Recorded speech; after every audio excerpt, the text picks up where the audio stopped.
અમદાવાદના ચંડોળા તળાવમાં એક્શન પછી ગણેશનગરમાં લોકોની ભીડ વધી છે। ગણેશનગરમાં રાતોરાત લોકો રહેવા માટે આવ્યા હોવાની સ્થાનિકો ફરિયાદ કરી રહ્યા છે। સ્થાનિક કોર્પોરેટર જશોદાબેનની એએમસીની કમિશનરને રજૂઆત છે। લાંભા વોર્ડના કોર્પોરેટરે કમિશનરને રજૂઆત કરી છે। પોલીસ પણ રાતના સમયે પેટ્રોલિંગ કરી રહી છે। જોકે રિવરફ્રન્ટના ડેવલપમેન્ટ માટે ત્યાંના લોકોને આ જગ્યા ફાળવાઈ છે। ગણેશનગરમાં રહી રહ્યા છે રિવરફ્રન્ટ પાસે ખાલી કરાયેલી વસાહતના લોકો, જ્યાં 300 થી વધુ લોકોને ગણેશનગરમાં કોર્પોરેશને જગ્યા ફાળવેલી છે। સ્થાનિકોને ભય છે કે બાંગ્લાદેશીઓ ત્યાં આવશે તો તેમના મકાન પણ તોડી પાડવામાં આવશે।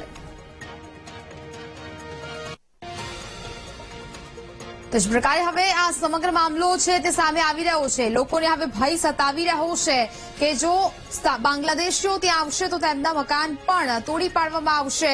મોટા પ્રમાણમાં લોકો ત્યાં આવ્યા પછી આ સમગ્ર મામલો છે તે સામે આવ્યો છે। ગણેશનગરમાં લોકોની ભીડ છે તે વધી રહી છે।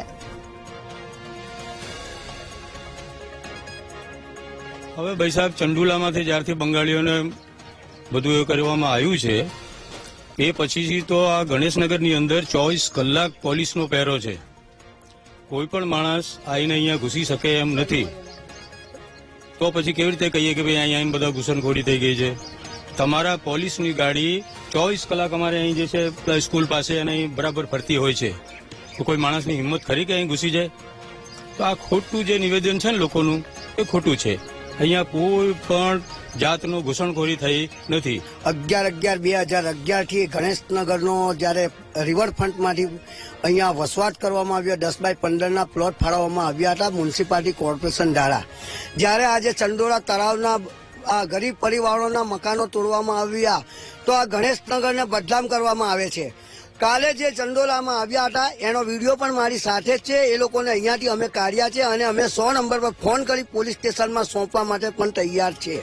અમદાવાદના ચંડોળા તળાવની અંદર કોર્પોરેશન દ્વારા છે તે મેગા ડિમોલેશન હાથ ધરવામાં આવ્યું હતું, જેમાં ગેરકાયદેસર રીતના બંગાળી લોકો અને અન્ય લોકો જે હતા તેમના ઝૂંપડાઓ અને મકાનો તોડી પાડવામાં આવ્યા હતા। પરંતુ હવે એક આ ઘટના બાદ હવે શહેરના જે ગણેશનગર વિસ્તાર છે આ વિસ્તારમાં પણ બંગાળી અને જે ગેરકાયદેસર રીતના રહેતા લોકો છે તે પ્રવેશ કરતા હોય તેવી માહિતી છે તે સામે આવી હતી। મહત્વનું છે કે આ વિસ્તારના કોર્પોરેટર દ્વારા છે તે કોર્પોરેશનના કમિશનરને રજૂઆત કરવામાં આવી હતી કે આ વિસ્તારની અંદર ગેરકાયદેસર રીતના લોકો પ્રવેશ કરી રહ્યા છે અને અહીં ઝૂંપડા બનાવી રહેવાની શરૂઆત કરતા હોય તેવી પણ ફરિયાદ ઉઠી હતી। ત્યારે હવે જે કોર્પોરેટરની રજૂઆત બાદ છે તે તંત્ર સફાળું જાગ્યું છે અને ગઈકાલે અહીંથી કેટલાક બંગાળી જે લોકો ઘૂસી આવ્યા હતા તેમને કાઢી મૂકવામાં આવ્યા હોવાનું પણ સ્થાનિકો છે તે કહી રહ્યા છે। વીટીવી ન્યૂઝ છે તે અહીં પહોંચી હતી ત્યારે જે કહી શકાય કે સ્થાનિક લોકોએ કહ્યું હતું કે કેટલાક પરિવારો છે તે અહીં આવ્યા હતા પરંતુ તેમને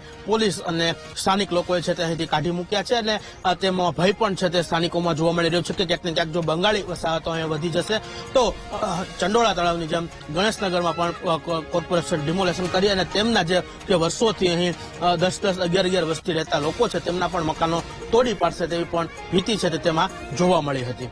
કેમેરામેન નરેશ સાથે શુભમ ભટ્ટ, વીટીવી ન્યૂઝ, અમદાવાદ।